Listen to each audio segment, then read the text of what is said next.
Sir, গতকালকে তো আমরা একটা নিউজ দেখলাম, হলেও ফেসবুকে দিয়েছে, তাছাড়া বিভিন্ন আইএলসের বড় বড় গ্রুপও হতো নাকি আপনার জুলাইও 27 তারিখ থেকে ইউকে আইএলসও সম্পূর্ণ কম্পিউটার বেস টাইপ। আমরা তো পেপার বেস শিখলাম, তো আমরা তো অভ্যস্ত না কম্পিউটার বেস, তো ওইটা তো আমরা খুব কঠিন লাগে আর কি। না আসলে এই জিনিসটা অনেক বেশি স্টুডেন্ট হলো, মানে এই জিনিসটা নিয়ে আমার সাথে তারা ডিসকাস করে বা আমার অনেকে নকটকদের এই জিনিসটা নিয়ে তারা খুব বেশি ডিপ্রেসড। তো আমার মনে হয় যে এই জিনিসটা নিয়ে খুব বেশি মানে প্যানিক হওয়ার কিছু নাই।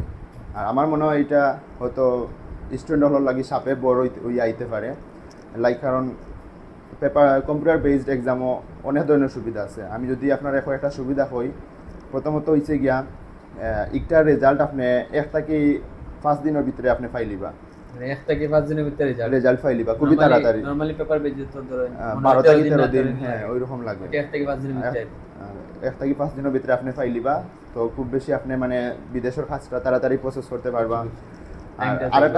আরেকটা খুবই মানে বালা একটা ইয়া হয়েছে গিয়া, যেমন রিটেক দিতে পারবা।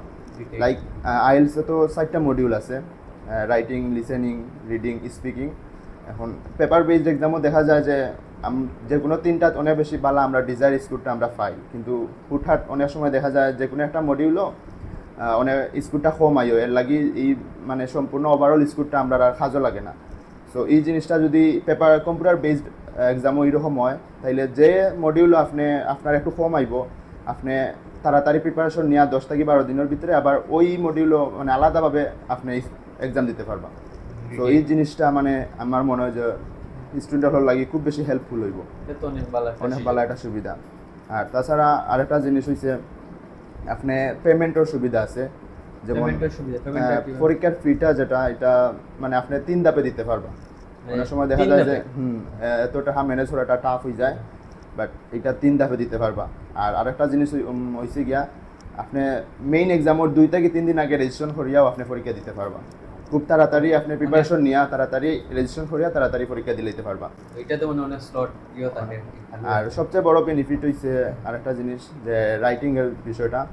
আমার মনে হয় যে রাইটিংও যে আপনি যদি পেপার বেসড এক্সামও যে আইডিয়া দিয়া লিখবা, ওই সেম আইডিয়া দিয়া যদি আপনি কম্পিউটার বেসড এক্সামও রাইটিং পরীক্ষা দেন, তাইলে আমার মনে হয় যে কম্পিউটার বেসড এক্সামও আপনার ওভার মানে স্কোরটা একটু বেশি থাকবো, কারণ এখানে আপনার হাতের লেখার কোনো ইয়ে নাই।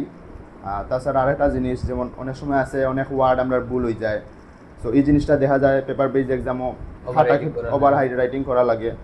সো এটা ব্যাড ইম্প্যাক্ট ফেলে আর কি। বাট এই জিনিসটা আপনি চাইলে ডিলিট করতে পারবা।